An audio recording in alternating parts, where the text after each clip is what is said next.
Pep's gone mad. £100 million for Wirtz. City ready to break records for the German star. Man United are going all in. Is Désiré Doué from PSG already packing his bags? But that's just the beginning. Did Mbappé just knock PSG out of the Champions League? Al-Khelaifi is plotting revenge. And Juventus, they're ready to drop €60 million on the next Haaland. All that and so much more, right now. Guys, let's smash 400 likes on this video. Your support helps us keep bringing the heat. Let's dive into the hottest transfer rumours. £100 million for Morgan Gibbs-White. Now that's a headline out of nowhere. Manchester City are seriously considering a replacement for Kevin De Bruyne. And guess what? It's not some flashy superstar with a massive name, but a lad from Nottingham Forest. Yep, the same Gibbs-White people were clowning not too long ago for his £42.5 million price tag. Well, fast forward, and now it's 3 figures with no change back. But wait, have you actually seen the season this guy's having? He's not just good, he's been dragging Forest towards European competition like it's nothing new. The irony? They're actually ahead of City in the table. When was the last time we could say that with a straight face? And now, Nuno Espirito Santo might be about to lose the engine of his midfield. Pep Guardiola's already drooling. He even called Gibbs-White exceptional. And let's be real, Pep doesn't throw praise around like confetti. Kinda like how people don't subscribe to this channel unless we ask. So, hey, if you've been watching us for a while and still haven't hit that red button, now's the time. Go on, we'll wait. Back to Pep. Looks like he doesn't just see a De Bruyne replacement, but the chance to build a new midfield general from scratch. Younger, cheaper wages, fire in the eyes, the whole package. But it won't be easy. Forest are clinging to their star man, and rightly so. He's their talisman, their heartbeat, and they're not the type to fold on the first offer. £100 million? That's not a bid, that's an ultimatum. But what do you think? Should City really take this gamble and drop a fortune on someone who's never played for a top club? Or is this Pep pulling off another masterstroke, like he did with Bernardo Silva or Rodri back in the day? And if City are ready to splash that kind of cash on Gibbs-White, who's next in line from the tricky trees? The days of Forest selling players for peanuts are over. Now they're the ones naming the price. One star leaves, another arrives, all under the soundtrack of hundreds of millions. Welcome to the Premier League. Looks like PSG decided to make an epic comeback in the game of absurdity. Imagine this, you have a global superstar. Yes, we're talking about Mbappé here. And suddenly, you decide paying him isn't really necessary anymore. Like, if he's gone, the money disappears too. Interesting logic from our Parisian friends, isn't it? But as clever as PSG thought they were with their financial wizardry, football authorities had some simpler arithmetic in mind. We're talking basic elementary school math here. €36 million unpaid signing bonus plus salaries from April, May and June, another €19 million. Total, €55 million. Please settle your bill at the counter, thanks. The French league made it crystal clear. Pay up. And how did PSG respond? They went full-on warriors of justice mode, dragged it to court thinking they'd flex their muscles a bit. And guess what happened? The judge took one look at this comedy and froze those very €55 million right on PSG's own accounts. So not only did they lose the case, they also lost access to their own cash. Bravo PSG. This is like scoring the most spectacular own goal in a Champions League final and then demanding a VAR replay just so everyone sees what a genius you are. Now, of course, PSG promises this isn't over. Appeals, labour tribunals, more legal circus, basically the whole shebang. The Parisians swear Mbappé won't see a single euro. And the funniest part? Paris Saint-Germain themselves started this entire legal drama. Absolute genius, right? But here's the kicker. The real pain might come from another angle. Mbappe's camp is now seriously pressuring UEFA to kick PSG out of next season's Champions League due to the unpaid wages. Yep, that's actually in the rules, folks. This isn't just about losing money, it's outright humiliation. A public slap in the face that will leave PSG blushing in front of fans and potential signings for years. Imagine you're trying to lure top players to Paris and they take one look at this circus and go, nah, you guys sort it out yourselves. Meanwhile, Mbappe's living the dream at Real Madrid, scoring goals at the Bernabeu and not losing a single minute's sleep over PSG's messy finances. PSG just keeps surprising us, digging their own hole deeper, damaging their image and scaring off future stars. So, Here's the question for you guys. Do you think PSG might actually get kicked out of the Champions League? Or will they come to their senses and pay up before it's too late? Given their latest moves, common sense seems in short supply. Wonder who's next to get caught in the crossfire while PSG spectacularly self-destructs in front of the entire football world. Drop your thoughts in the comments below. Tutto Mercato's dropping a bomb, and if it's true, United fans might want to sit down for this. Apparently, the masterminds at Old Trafford, now under the watchful eye of Ineos, are already considering selling Rasmus Haaland. Yes, the same Haaland they splashed 75 million euros on just last summer, plus bonuses. And guess what the asking price is now? 60 million euros. That's right. Buy for 75 plus, sell for 60. 1 season in, some flashes of brilliance, some invisible games. Let's be real, consistency wasn't his thing, even though the potential is obvious. And now they're ready to throw him out the door, with a discount. What kind of business model is that? Sure, sell to buy, we all get it. Ineos needs cash for the rebuild. But this is a bit extreme, isn't it? So who's sniffing around already? Of course, good old Juventus. The Turin club would love to bring the Danish striker back to Serie A, and their case is solid. He knows the league, he's young, clearly needs a reset, and his wages are pretty modest, around 4.5 million euros a year. Plus, they sense that United might actually be open to selling, and if Vlahovic decides to leave, Haaland could be the perfect fit. No official contact yet, but the rumours are heating up. Still, just think about it. Selling a 22-year-old who's only starting to adapt, a striker who's shown glimpses of becoming a real number 9 for years to come. That's shooting yourself in the foot. How many players have United let go too early, only to watch them shine elsewhere? Lukaku, anyone? From Juve's perspective, this could be a masterstroke, grabbing a young, hungry striker with Serie A experience for 60 million euros in this market. That's a steal. Give him a proper system, some time, he could turn into a beast. But United, what's the plan? Panic again and go spend 100 million euros plus on another savior? Honestly, I just don't get it. Sure, Haaland had an up and down season. Sure, he could have scored more. But he's 22.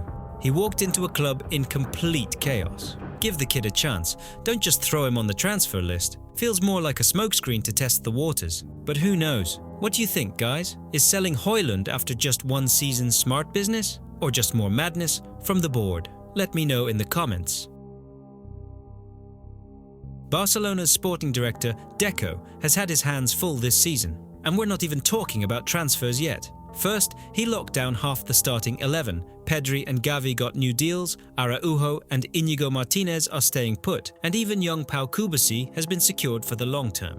Oh, and of course, Uncle Louis, Lewandowski's sticking around for at least another season too. Think that's the end of it? Not even close. There's a whole new batch of contract extensions on the way. Rafinha, Lamine Yamal, and the ever-expensive Frenkie de Jong are next in line. Now the big question is, will they convince Frenkie to take another pay cut? Or will Deco need to get a little more creative this time? But let's get to the real headline here. Hansi Flick. Yep, the man who's managed to bring back just a little spark of hope to the Camp Nou faithful. Deco is already in talks with Flick's super agent, Pini Zahavi, trying to get the German boss to stick around a bit longer. Makes sense, right? Lock him in and then go spend big this summer with some peace of mind. But hold on, there's a twist. The contract on the table? It's short term. And no, it's not because Barca's scared of paying another massive buyout clause if things go south. We all know they've made peace with that kind of drama. This time, it's Flick himself who requested a short deal. Why? Is he out of ambition? Not at all. Turns out, Barcelona is his final destination as a manager. That's it. After this, he wants to hang it up, kick back, enjoy retirement, maybe some grandkids, fishing by the lake. You get the vibe. The man's had a trophy-packed career, and now he's eyeing a peaceful finish. So, here's the big question for you guys. Can Hansi Flick sign off with something special? Not just a spark of hope. I'm talking real trophies. If he manages to bring Barca back to the top before riding off into the sunset, honestly, that would be a football fairy tale. What do you think? Can Grandpa Hansi go out with a bang? Let me know in the comments. While United fans are out here clinging to their antidepressants, watching what might just be the worst season in the club's history, Ruben Amorim is busy plotting a full-on squad revolution. And first on his rescue mission list, none other than PSG's 19-year-old wonderkid, Désiré Doué.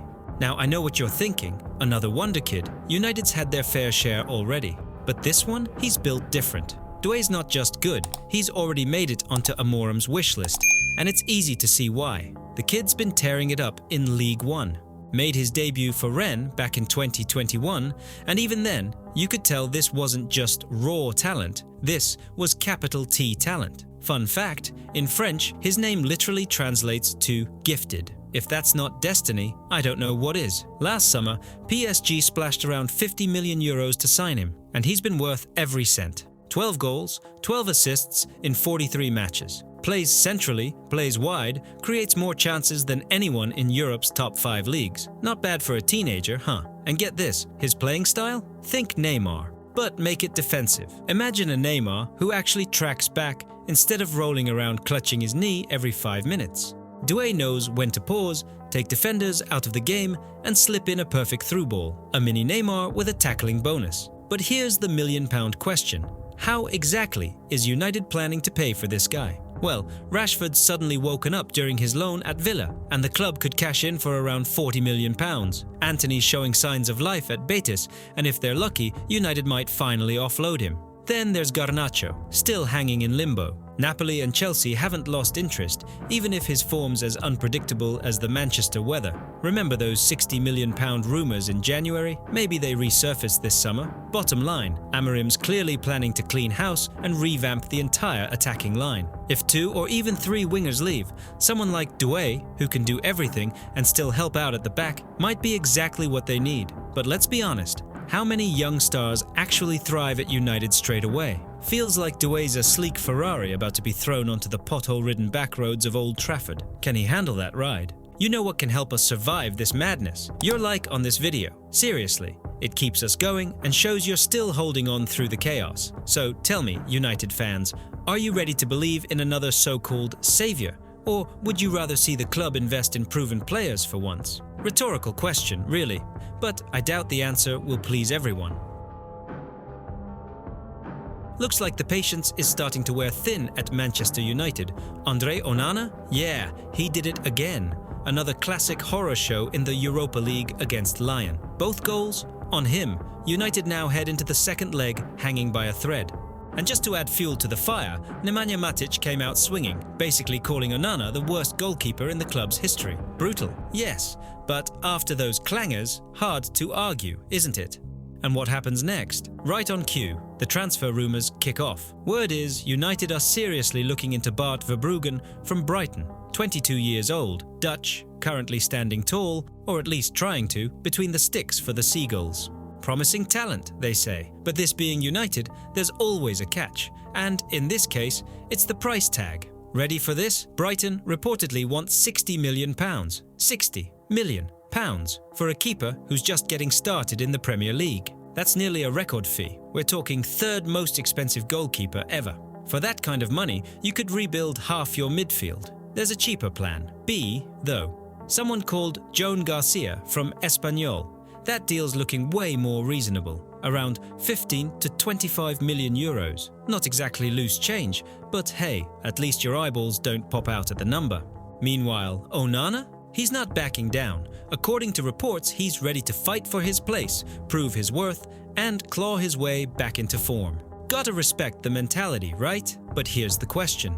Is mentality enough when your spilling routine saves every other week? Honestly, the whole situation's a mess. On one hand, Onana's not delivering. On the other, forking out £60 million for Verbruggen. That's transfer market madness. So what now? Give Andre one more shot to redeem himself? Or rip off the band-aid before it turns septic? Let us know what you think in the comments. Seriously, we want to hear your take. This one's splitting the fanbase like crazy. Looks like Bayer Leverkusen are going on a Manchester shopping spree, and not just for any random names. They're eyeing 2 players from City, James McAtee and Stefan Ortega.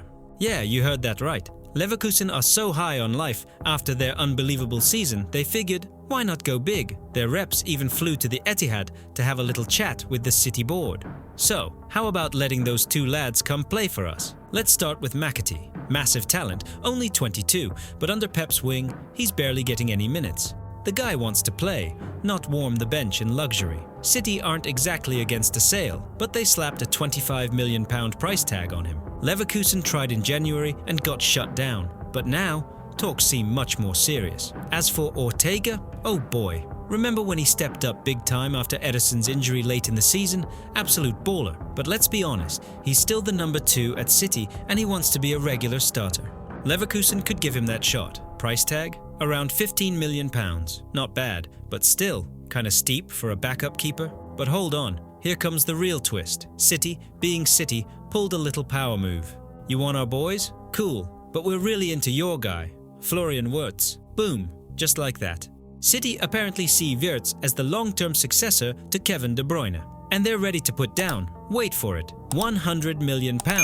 At least. Basically, City are trying to use Leverkusen's interest in McAtee and Ortega as leverage. We give you these two, you talk to us about Wirtz, maybe cut us a little deal? Yeah, a £100 million deal. Smooth, right? Leverkusen? Understandably stunned. They don't want to lose their crown jewel. In fact, they're working on extending Wirtz's contract until 2027, with a £125 million release clause to scare off suitors. Ideally, they'd sell abroad, not to a Bundesliga rival like Bayern, who are lurking by the way.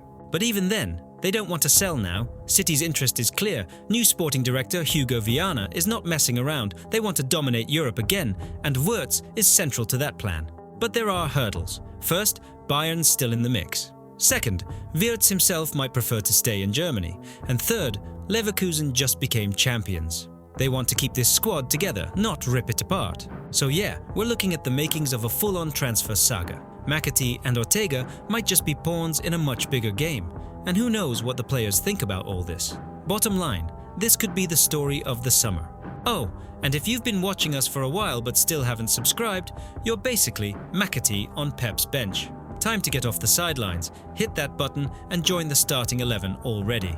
So, who's winning this chess match? Will City get their new KDB while Leverkusen land 2 first-teamers? Or will everyone walk away empty-handed? Drop your thoughts in the comments. This one's heating up fast.